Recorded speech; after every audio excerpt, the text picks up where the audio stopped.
Last quarter, the meal kit company saw revenue jump 22%, while its net loss narrowed to $11.9 million. Joining me now is Blue Apron CEO Linda Findley Kozlowski. Linda, good to have you on the show. I know that business has been very busy over at Blue Apron, but paint the picture for us and tell us what demand is like now compared to the early days in the pandemic. Well, I think what you're seeing now is a bit more of an even sort of continued acceleration. We put a lot of things in place during the pandemic that really enhanced both our product and our marketing. So we're focusing on acquisition and customer sort of value growth right now, much as the same as we would outside of the pandemic. We're really using all of our marketing muscle, bringing in the new platforms of marketing that we put into play, and really focusing on driving product changes that will actually drive long-term sustainable engagement with customers, not necessarily focused on pandemic sort of swings in traffic at this stage. So it's evened out quite a bit over the last year, and now it's really a focus on retention and engagement. So to that end, I know that Blue Apron actually lost customers for the second straight quarter.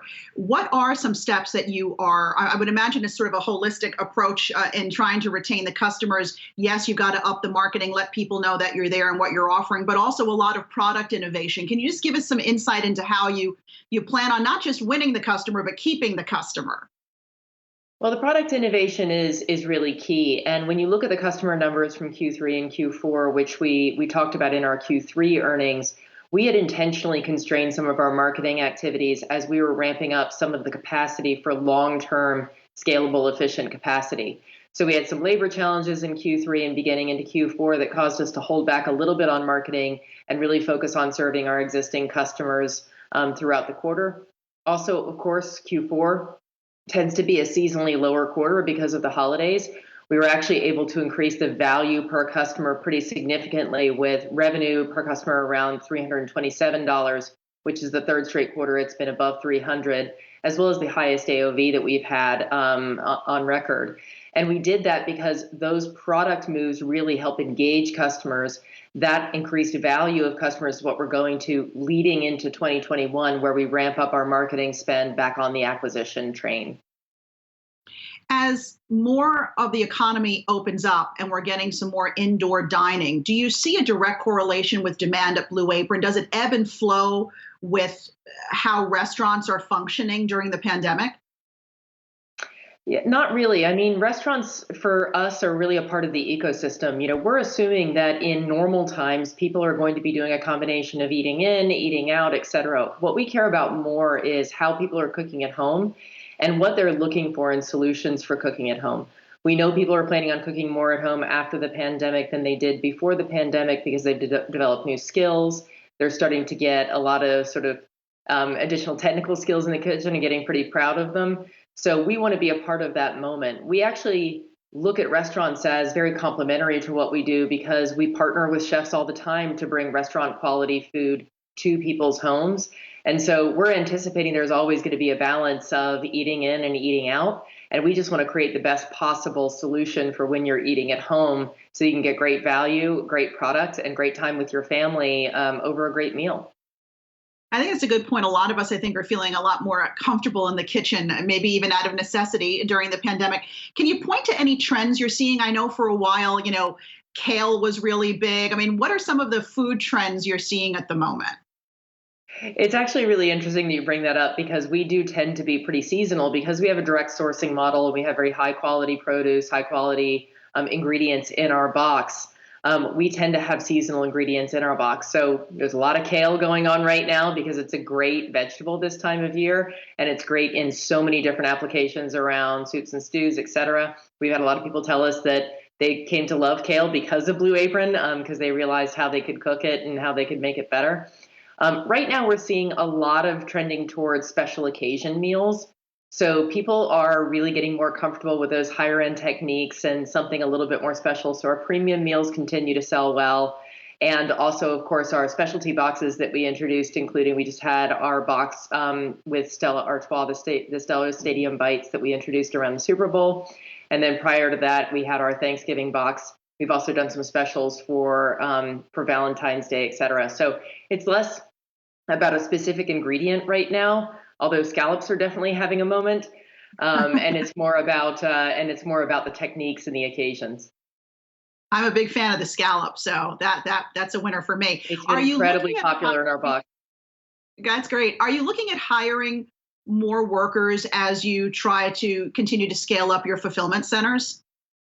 Well, so we've been taking a two-pronged approach in our fulfillment centers. We have a lot of great equipment in place, and really our facilities are very well set up to scale. When we were coming across labor challenges, we approached it in two different ways. One is we are actually still doing hiring in our fulfillment centers, but more specifically, we looked long term and said, how can we make sure that we're maximizing the automation we have in place, the teams that we already have in place, and getting a lot more scale out of our existing labor pool? Because that creates long-term efficiencies when it comes to margin and when it comes to the strength of the business. So that two-pronged approach has really helped us, and we've been able to accelerate our capacity ahead in order to prepare for growth in the future. And I know that, during the pandemic, you saw this, big boon in growth. You also had your first ever profitable quarter since going public back in 2017. I believe that happened almost a year ago in the spring quarter last year. What's it going to take? There are a lot of naysayers out there, a lot of analysts who say once we truly reopen, the growth that Blue Apron saw will begin to shrink. What do you say to those analysts, and when might you be able to repeat that profitable quarter? I think there's a lot of interest in the fact that people are looking at different meal solutions now. And so the fact that you've seen growth across meal kits in general isn't just about the pandemic. The reality is there are lots of sources for food. There's online grocery, there's a lot of different ways that people can get food. The benefits that meal kits bring in are really about food waste reduction, increase in variety in what you're actually eating and being able to experience at home, connection with your family of cooking together. There's so many benefits around the concept of meal kits that were true before the pandemic and will continue to be true after the pandemic. We were leaning into the turnaround from our own perspective as a business around product innovation and marketing, and we still have a lot of that momentum to go forward into 2021. So it's, for me, there's still a lot ahead. It's still a young industry, and people are seeing more and more of the benefits of meal kits as they've been trying them through the pandemic, and even before the pandemic, starting to see those values beyond just convenience. Do you see things like DoorDash and Uber Eats, which talk about convenience? There you've got it. Do you see those as competitors at all to your business? For us, it's really a bit more about the different types of experience you're looking for. So for us, we think that having a high quality meal from whole ingredients that you can prepare at home really brings an entire different experience. We're talking something that per serving is so much less expensive than having a prepared food delivered to your home. There's no delivery fees. There's none of that attached to it. You're really getting high quality ingredients. And these days, faster and faster prep. We've introduced one pan and one pot meals that involve only one pan to cook, much shorter cooking times, much easier cleanup. And so we can bring a lot of the convenience you would actually see with takeout, but with much fresher ingredients, much fresher flavor, and frankly, a much better value per serving, than some of the takeout options. So for us, it's a clear winner when it comes to an experience at home that tastes delicious and really shows the value of the meal kit. Yeah, as a working mom, those one pot meals sound good to me. Findley Kozlowski, CEO of Blue Apron, thanks for being with us. Thanks so much for having me.